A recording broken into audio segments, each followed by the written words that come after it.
नमस्कार ओडिशा। आज फेब्रुआरी 15 तारिख रविवार। चलतु जानिबा 10टी गुरुत्वपूर्ण खबर विषय में। भिडियोटी आपको पसंद आसिले गोटे लाइक करदेवे और चैनल को सब्सक्राइब करने को भूलें। कोलकातार नेताजी सुभाष चंद्र बोस अंतर्जातीय विमान बंदर मेघालयर सिल अभिमुखे जाउथिबा दिग विमान बोमा आतंक सृष्टि होइछि। शनिवार सकाळ विमान उड़ान पूर्व विमानर शौचालय बोमा थिबा संदेहजनक धमकपूर्ण वार्ता थिबा एक कागज जणे क्रूज सदस्य पाइथिले। एहा परे सतर्कता स्वरूप विमान को तुरंत आइसोलेशन पई निया जायतिला। यात्री मानक सुरक्षित भाव विमान उल्हा जायतिबा सह विमानर संपूर्ण तलाशी आरंभ करा जायतिला। सुरक्षा बाहिनी ओ विमान बंदर कर्तृपक्ष घटनार तदंत जारी रखिथिले। एक पर्यंत कौनसी विस्फोटक सामग्री मिलिथिबा सूचना नाही। परिस्थिति नियंत्रण रे रहिथिबा बेले यात्री माने सुरक्षित अछंती बोली कर्तृपक्षरू कहा जायछि। कांग्रेस सांसद राहुल गांधी भारत अमेरिका वाणिज्य चुक्ति को नहीं केंद्र सरकार को तीव्र समालोचना करिसेंती। शनिवार से सामाजिक गणमाध्यम एक्स रे वीडियो जारी करी कहिसेंती जे एही चुक्ति देशर कपा चाषी और बयन शिल्प को गुरुतर प्रभावित करि पारे। 18 तारिख बनाम शून्य प्रतिशब्द श्लोक को नहीं से प्रश्न उठाई कहिसेंती जे प्रधानमंत्री और कैबिनेट एही प्रसंग रे देश को भ्रमित करुछंती। राहुलଙ୍କ अभियोग अनुसार बांग्लादेशरू अमेरिका पोशाक रप्तानी रे 0% श्लोक सुविधा देउची, जहा फल से माने अमेरिका कपा आमदानी करने को पड़िब नाही। एही भारतीय कपा चाषी और वस्त्र शिल्प पई आस सृष्टि करि पारे बोली से कहिसेंती। 2019 मसीहा एही दिन घटिथिला भयावह पुलवामा आक्रमण जेउथिरे 40 जन वीर जवान शहीद होइथिले। संपूर्ण देश शहीद सारा विश्व एही आतंकवादी आक्रमण को तीव्र निंदा करिथिला। एही परिप्रेक्ष्य रे बलूचिस्तान विच्छिन्नतावादी नेता मिलर बलूच भारत सह एकता प्रकाश करी बड़ बयान दैछंती। से कहिसेंती जे पाकिस्तान सेना और तांकर पालित आतंकवादी गोष्ठी मानकु पुलवामा भली आक्रमण घटाई आसुचंती। मिरोयारଙ୍କ अभियोग अनुसार बलूचिस्तान खनिज संपद को पाकिस्तान सेना और सरकार हिंसा को प्रोत्साहन देवारे व्यवहार करुछंती। से आह्वान करिसेंती जे पुलवामा भली आक्रमण रोकिबा पई बलूचिस्तान को पाकिस्तान ठारू अलग हेबार समर्थन देवा आवश्यक। एही बयान को नहीं अंतर्जातीय मंच रे प्रतिक्रिया केमिति आसीबो सेहि पई एबे सबुनको नजर रहिछि।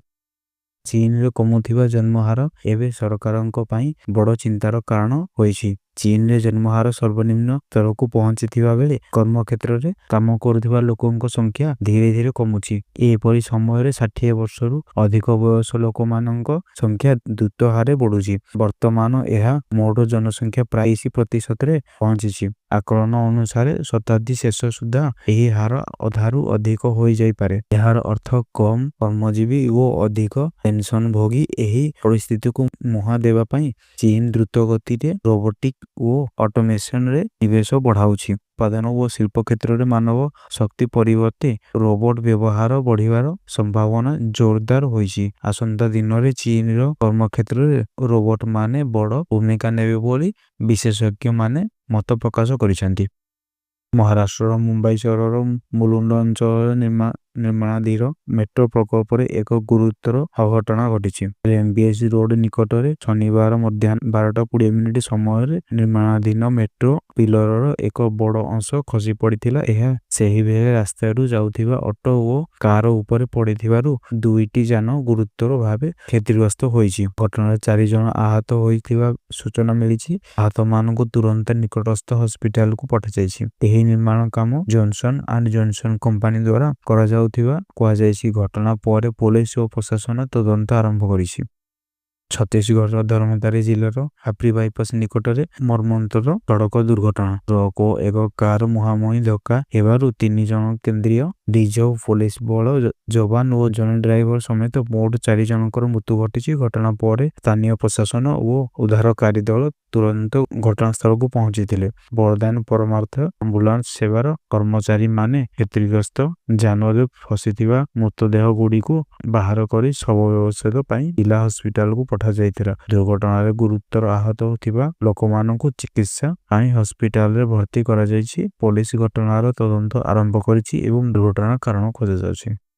चीन सीमा निकट में भारत निज प्रतिरक्षा प्रस्तुति को आहुरी सुदृढ़ करिछि। प्रधानमंत्री नरेंद्र मोदी दिब्रुगढ़ रे ଉତ୍ତର ପୂର୍ବାଞ୍ଚଳ ପ୍ରଥମ ରାଜପଥ ଭିତ୍ତିକ ଜରୁରୀକାଳୀନ ଅବତରଣ ସୁବିଧା ଉଦ୍ଘାଟନ କରିଛନ୍ତି। ଦିବ୍ରୁଗଡ଼ରେ ଏହି କାର୍ଯ୍ୟକ୍ରମ ସମୟରେ 16ଟି ଲଢୁଆ ବିମାନ ସଫଳତା ସହ ରାଜପଥ ଏୟାର ଷ୍ଟ୍ରିପରେ ଅବତରଣ କରିଥିଲା।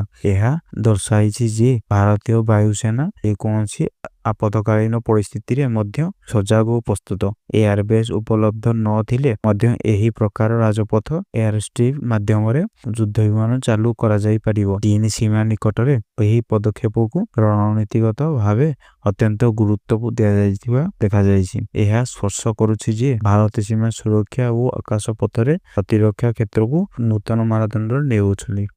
ରାଜଧାନୀ ଭୁବନେଶ୍ୱରରେ ଘଟିଛି ଏକ ଛାତିଥର ସଡ଼କ ଦୁର୍ଘଟଣା। ବରଗଡ଼ ବ୍ରିଡ୍ କଲୋନୀ ଅଞ୍ଚଳରେ ଏକ ଟ୍ରାଭେଲର ଗାଡ଼ି ଅତ୍ୟଧିକ ଦ୍ରୁତ ଗତିରେ ଆସି ଭାରସାମ୍ୟ ହରାଇଥିଲା। ଏହା ପରେ ସେହି ଗାଡ଼ି ଏକାଥରକେ ଅଟୋ ଓ ବାଇକକୁ ଜୋରଦାର ଧକ୍କା ଦେଇଥିଲା। ଘଟଣା ସମୟରେ ବ୍ରିଡ୍ କଲୋନୀ ମୁଖ୍ୟ ରାସ୍ତାରେ ଯାନ ଚଳାଚଳ ସ୍ୱାଭାବିକ ଥିଲା। ହଠାତ୍ ଦ୍ରୁତ ଗତିରେ ମାଡ଼ି ଆସୁଥିବା ଟ୍ରାଭେଲର ଯୋଗୁଁ ଅଞ୍ଚଳରେ ଆତଙ୍କ ସୃଷ୍ଟି ହୋଇଛି। ଦୁର୍ଘଟଣାରେ କିଛି ଲୋକ ଆହତ ହୋଇଥିବା ସୂଚନା ମିଳିଛି। ଆହତମାନଙ୍କୁ ତୁରନ୍ତ ହସ୍ପିଟାଲକୁ ପଠାଯାଇଛି। ପୋଲିସ ଘଟଣାସ୍ଥଳରେ ପହଞ୍ଚି ତଦନ୍ତ ଆରମ୍ଭ କରିଛି ଏବଂ ଦ୍ରୁତ ଗତିକୁ ଦୁର୍ଘଟଣାର ପ୍ରମୁଖ କାରଣ ବୋଲି